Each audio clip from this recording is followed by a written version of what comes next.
Hello, welcome to Acting with Kira. Today I want to talk to you guys about moving. Getting moving.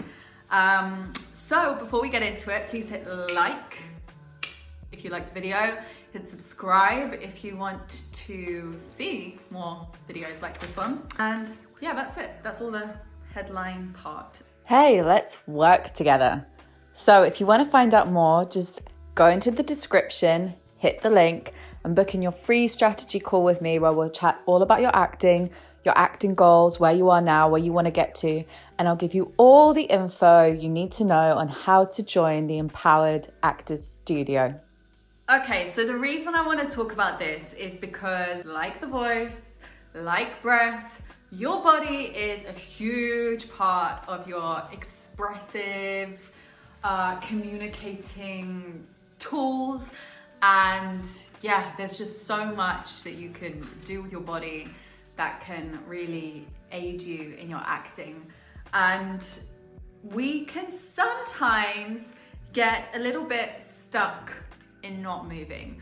So I absolutely am a proponent of breaking down the text and doing research and, thinking about what your character's going through and diving into it.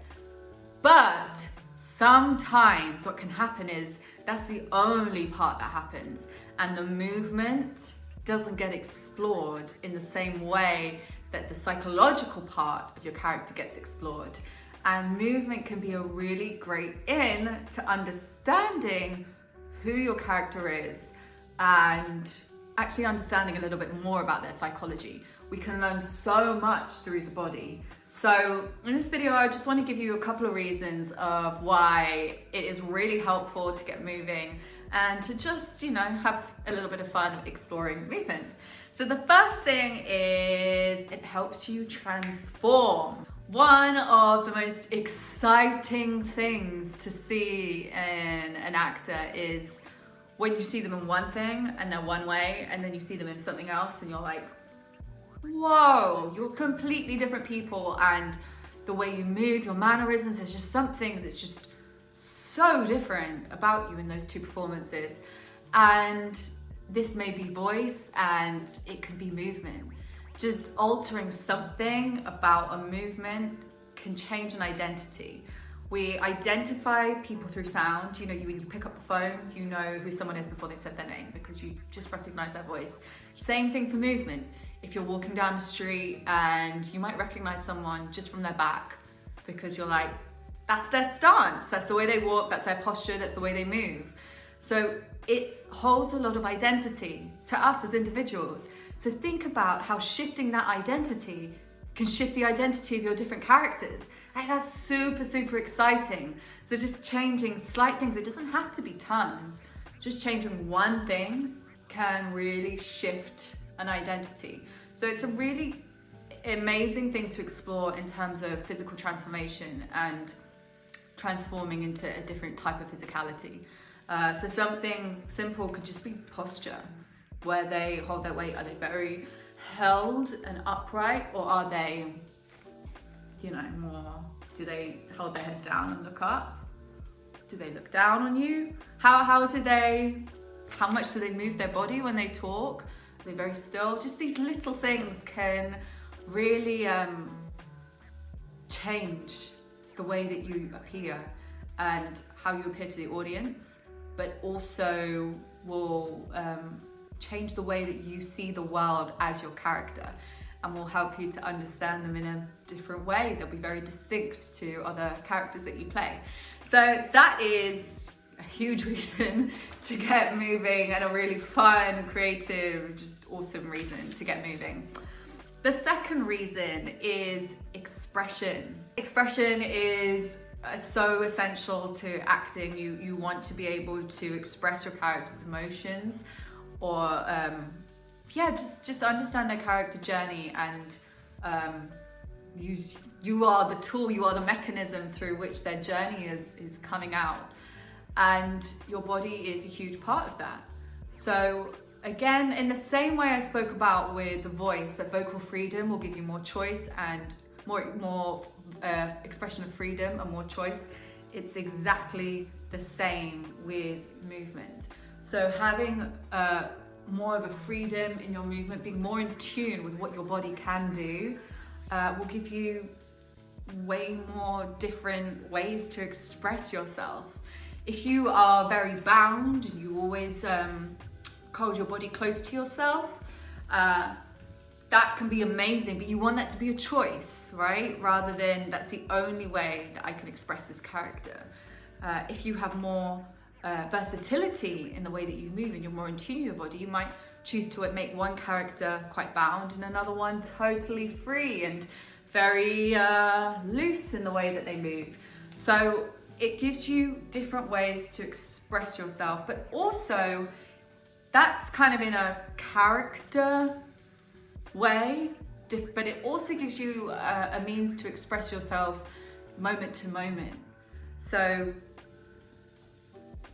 things like in a specific moment, rather than thinking, I've only got one way to show this, I've only got one way to move my body, you've just got millions of ways, and you feel that looseness within your body. So something that I think is a very common feeling for actors is when they're doing a scene and then they're like, I don't know how to move, I don't know what to do, I don't know what to do with my arms, I don't know what to do with my hands. And it's being not in tune with your body in that moment. So this is why physical warm-ups can be so helpful, just getting your body moving in the first place. So you've made that mental and physical connection with each part of your body, because if you haven't done that, you might be performing everything here, and your body's like, I'm separate from the face and I don't know what to do. And that makes you feel uncomfortable as the actor. And when you feel uncomfortable, it reads, and then you get in your head and it breaks you from the scene, and it goes on and on and on, and then you feel blocked. So having that connection with your body and just waking your body up and doing a quick check-in and connecting with it will allow you to feel more free and able to move.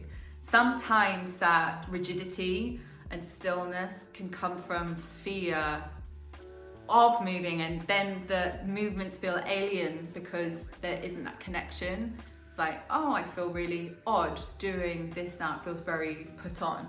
And if you already are connected with your body, your movements are just going to feel more free anyway, which then leads you to, those beautiful shadow movements, those little nuanced movements that you have, which you're doing all the time. When you start to really sit in your body's movements, those will start to come out organically, and then you won't feel so strange, and you'll start to feel like, yeah, I'm really living in this space physically now, as well as just mentally. That's another good reason to do a physical warm-up and get moving.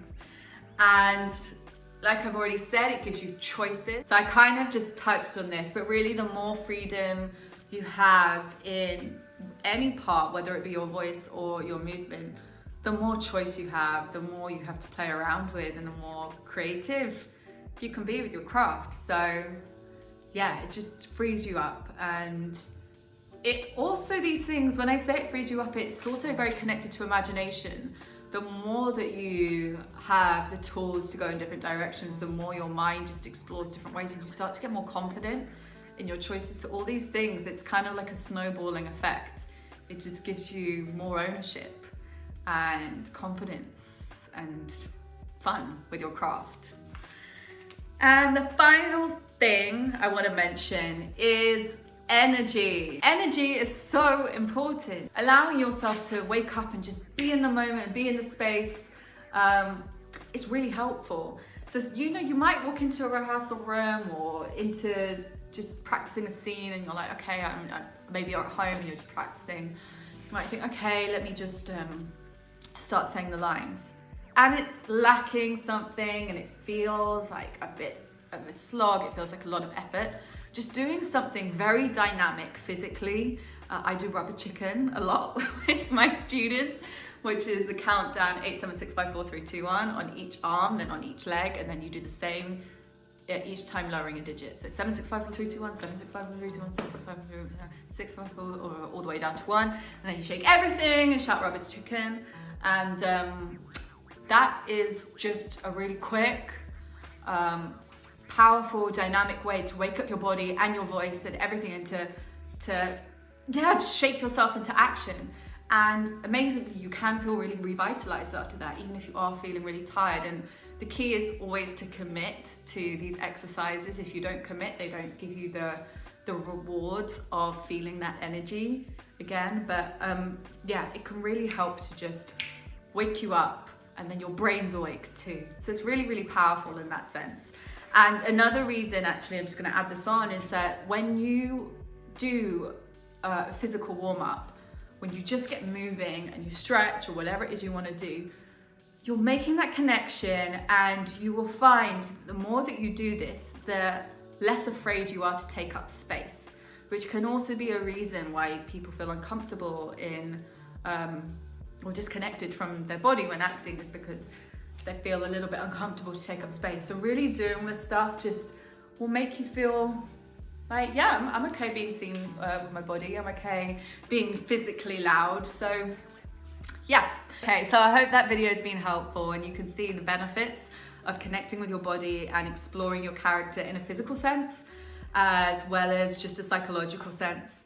And please pop in the comments any thoughts you have, any of your own experiences of creating a character this way. And thanks so much for watching. Have a great day. Bye.